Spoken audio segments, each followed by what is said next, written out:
नमस्कार।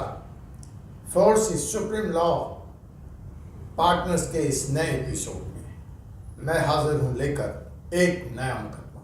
जी हाँ जनाब, यह मुकदमा है देश के मशहूर और मारूफ लोक कलाकार गायक सिद्धू मूसावाला जी। आज उनके गांव में कई जगह पर उनके जन्मदिन के अवसर पर लंगर मनाया जा रहा है। कई लंगर लगे हैं, लोग उनको याद कर रहे हैं, अपनी श्रद्धांजलि दे रहे हैं। तो आइए कानून के डॉक्टर के इस एपिसोड के सहारे हम भी सिद्धू मूसावाला को अपनी श्रद्धांजलि दें एक मुकदमा के द्वारा। जी हाँ जनाब, सिद्धू मूसावाला का जीवन और सिद्धू मूसावाला का मौत कानून के मुंह पर एक तमाचा है और बहुत ही बड़ा सवाल अपने पीछे छोड़ गया है। क्या इन सवालों का जवाब और सिद्धू मूसावालों के मौत से कुर्बानी से मिलेगा या अंधा कानून अब भी जगेगा? जी हाँ जनाब, आज का मुकदमा जनता वर्सेस सरकार बनाम सिद्धू मूसावाला। मैं हूं आपके कानून का डॉक्टर अजय कुमार पांडे। तो आइए बिना किसी लाभ लपेट के आज की कार्रवाई आपकी इजाजत से हम सीधे शुरू करते हैं। सिद्धू मूसावाला के मौत का सच क्या है? सिद्धू मूसावाले के मौत से क्या अंधा कानून अब भी जगेगा? सिद्धू मूसावाला के मौत के लिए अपराधी तो जिम्मेवार हैं ही, वो देर या सवेर पकड़े जाएंगे, कानून उनको सजा भी देगा। लेकिन सिद्धू मूसावाला के मौत और ऐसे मौत के तांडव का तमाशा खेलने वाले पॉलिटिक्स, राजनीति का क्या होगा? क्या कभी कोई कानून इतना सशक्त हो पाएगा कि उस राजनीति को जो कि सिद्धू मूसावाला के मौत के लिए जिम्मेवार है, उसको भी कानून के कटघरे में खड़ा किया जाएगा, उसको भी कभी कोई सजा सुनाई जाएगी? और तो और आम जनता का क्या होगा जिसके टैक्स से यह सरकारें बनती हैं, चलती हैं और जिसके पैसे से इन बड़े बड़े वीआईपीओं को सुरक्षा दी जाती है, ली जाती है, राजनीतिक कारणों से सुरक्षा हटाई जाती है। आम जनता की सुरक्षा का क्या होगा? जी हाँ, ऐसे ही कुछ ज्वलंत मुद्दों पर आज का मुकदमा आधारित है। जनाब, सिद्धू मूसावाला का एक बड़ा पॉपुलर सॉन्ग था 295, आपने जरूर सुना होगा। और उस सॉन्ग को गाने से पहले दो पंक्तियां सिद्धू मूसावाला जी अक्सर कहा करते थे, हमको मिटा सके जमाने में दम नहीं। जी हाँ, हमको मिटा सके यह जमाने में दम नहीं, हमसे है जमाना, जमाने से हमने। खैर, ये दो पंक्तियां हकीकत तो नहीं बन सकी, अफसाना बन गई और जमाने ने सिद्धू मूसावाला को मिटा दिया। वो गाया करते थे, सच बोलेगा, सच बोलेगा तो तनु मिलियो 295, सच बोलेगा तो तनु मिलियो 295, जो तू तरक्की करेगा तो हेट मिलेगा। तो सिद्धू मूसावाला की यही तरक्की उनकी जान का दुश्मन बन गई, उनकी लोकप्रियता उनके लिए जान का जंजाल बन गई। जी हाँ जनाब, सिद्धू मूसावाला बहुत ही लोकप्रिय कलाकार थे, जनता का उन्हें बहुत प्यार मिला और उनको ऐसा लगा कि अब उन्हें राजनीति में आना चाहिए। और वो पिछले वर्ष कांग्रेस का दामन थामकर पंजाब की राजनीति में सक्रिय हो गए। इधर चुनाव हुए, कांग्रेस की सरकार जाती रही और आम आदमी की सरकार, जी हाँ जनाब, आम आदमी की सरकार बनी और उसने ट्विटर हैंडल को फॉलो करके, जी हाँ जनाब, ट्विटर पे सिद्धू मूसावाला के सरकार विरोधी बयानों को देखते हुए यह फैसला किया कि सिद्धू मूसावाला को सिक्योरिटी की जरूरत नहीं है, सुरक्षा घेरे की जरूरत नहीं है। हम ट्विटर के माध्यम से तय करते हैं कि किसे सुरक्षा चाहिए और किसे सुरक्षा नहीं चाहिए। यही सवाल है इस मुकदमे का पहला, कि ट्विटर तय करेगा कि किसको सुरक्षा चाहिए और किसको सुरक्षा नहीं चाहिए, जो एग्जैक्टली सिद्धू मूसावाला के केस में हुआ। खैर, उनकी सिक्योरिटी हटा ली गई, यह तो पहली बात थी। यहीं पे राजनीति नहीं रुकी। जी हाँ, आप सरकार, पंजाब केजरीवाल की सरकार की राजनीति यहीं पे नहीं रुकी। इस सूचना को बजाय गुप्त रखने के इसे आम कर दिया गया, इसे सार्वजनिक कर दिया गया। परिणाम क्या हुआ कि सुरक्षा हटाए जाने के दूसरे ही दिन अर्थात 29 मई को सिद्धू मूसावाला को दिन दहाड़े गोलियों से भून दिया। 8 गोलियां लगी उनको, उनके साथ कार में सवार लोगों पे भी गोलियां पड़ सकती। यह है अंधा कानून, यह है कानून का सच। कौन जिम्मेवार है इस मौत के लिए? बिश्नोई गैंग, जैसा कि पुलिस कह रही है, पकड़े गए अब तक लोग संतोष यादव और उसके साथी या दूर विदेश में बैठा गोल्डी बरार, यह तो कानून तय करेगा, पुलिस तय करेगी। लेकिन ट्विटर हैंडल पढ़ के सुरक्षा हटाए जाने का फैसला लेने वाला राजनेता क्या कानून के कटघरे में खड़ा किया जाए? यही सवाल आज मैं कानून की इस अदालत में आपसे पूछता हूं। जी हाँ जनाब, तो मैंने जैसा कहा कि कानून अपना काम करेगा, मैं आज पूछता हूं, इस देश में वीआईपीज़ को सुरक्षा देने का क्या कोई कानून है? कोई डिफाइंड कानून है? कोई मापदंड है? और भारत के आम आदमी की सुरक्षा के लिए, जी हाँ जनाब, भारत के आम आदमी की सुरक्षा के लिए आखिर कौन जिम्मेदार है? जी हाँ जनाब, मैं पूछता हूँ कि क्या इस देश में आम आदमी की सुरक्षा के लिए कोई कानून है? क्या इस देश में किनको सुरक्षा, सरकारी सुरक्षा मिले न मिले, इसका कोई मापदंड है, कोई प्रोटोकॉल है? ट्विटर देख के फैसले होंगे? आइए, आप कहेंगे यह सवाल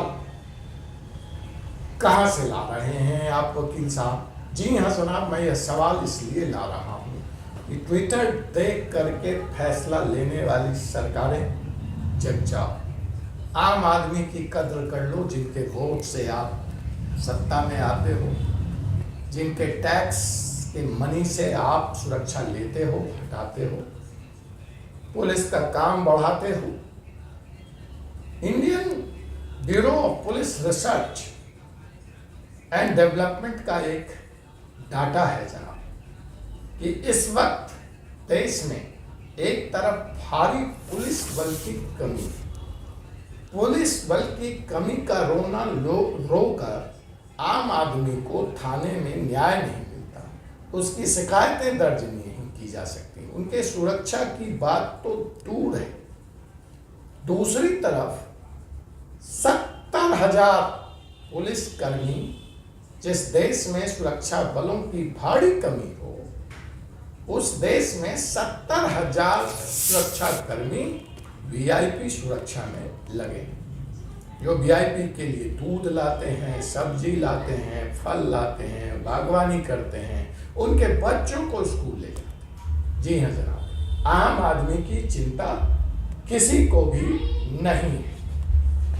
तो जनाब, मैं यह पूछता हूँ कि आखिर एक ही देश में जहाँ लॉ ऑफ इक्वलिटी की बात है, कॉन्स्टिट्यूशन, हमारा संविधान आर्टिकल 14 के तहत लॉ ऑफ इक्वलिटी, समानता की बात करता है, वहाँ यह कैसी समानता है जिसके पैसे से सरकार बनी चल रही है, जिसके पैसे से पुलिस वालों को तनख्वाह मिलती है, उसकी सुरक्षा के लिए सुरक्षा कर्मी नदारत और वीआईपी सुरक्षा में 70,000 लोग।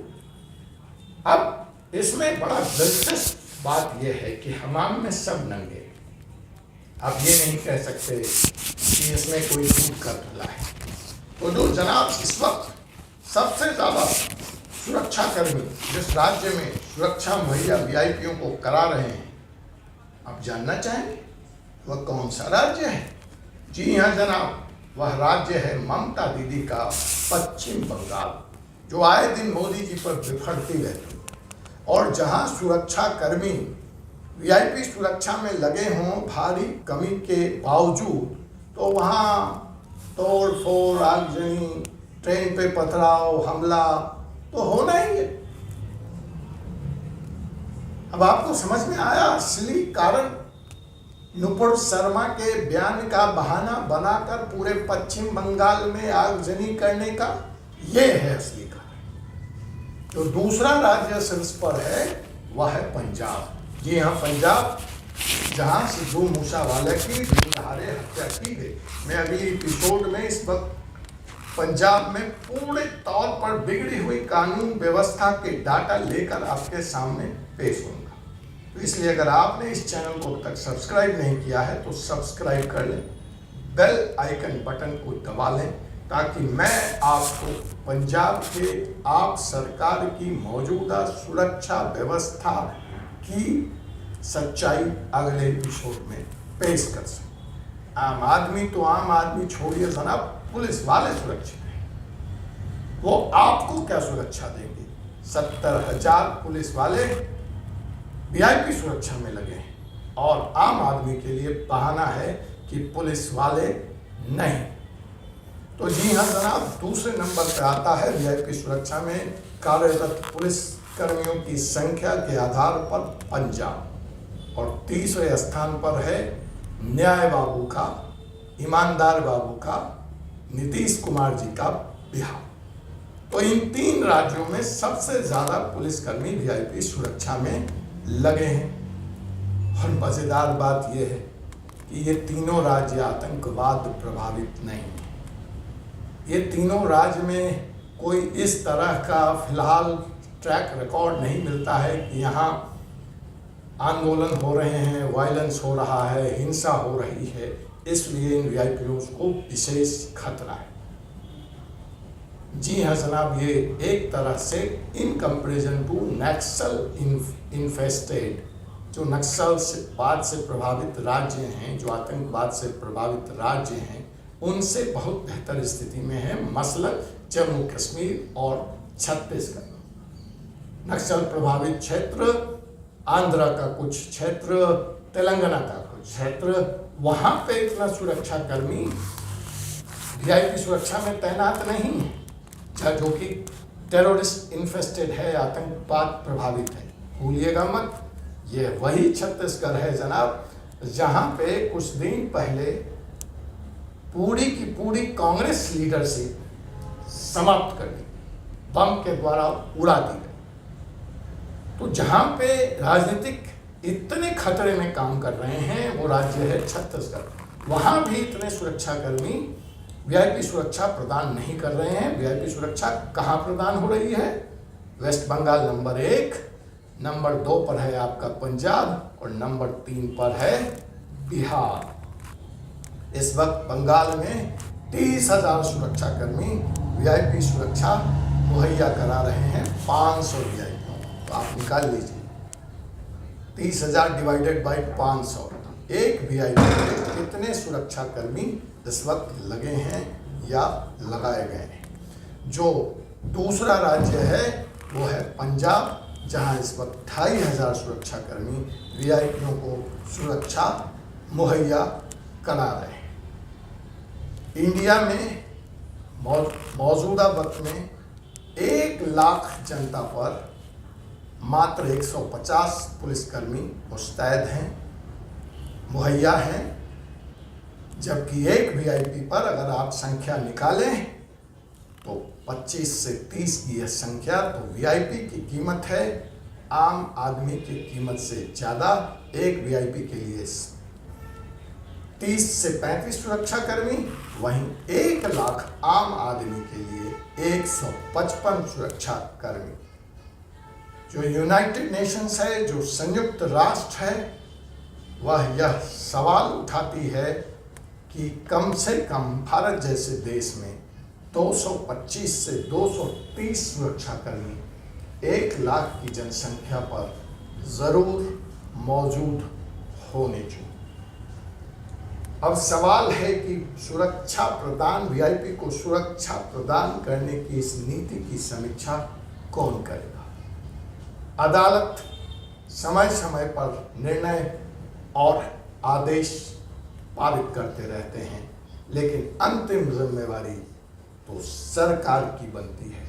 और जब बात सरकार की आती है तो इसमें सभी पॉलिटिकल पार्टीज कहीं न कहीं एकजुट हैं, एकमत हैं और वीआईपी सुरक्षा प्रणाली को दुरुस्त करने के लिए, आम आदमी को और सुरक्षा प्रदान करने के लिए सहमत नहीं। आपसे मुलाकात होगी एक ऐसे ही विषय के साथ अगले एपिसोड में। तब तक मुझे doctor Ajay Kumar Pande, advocate Supreme Court of India को इजाज़त दीजिए। फैसला इस मुकदमे का मैं आप पर, आप जनता पर छोड़ता हूँ। आप मुझे बताइएगा, सिद्धू मूसावाला इस देश में कब तक मारा जाता रहे।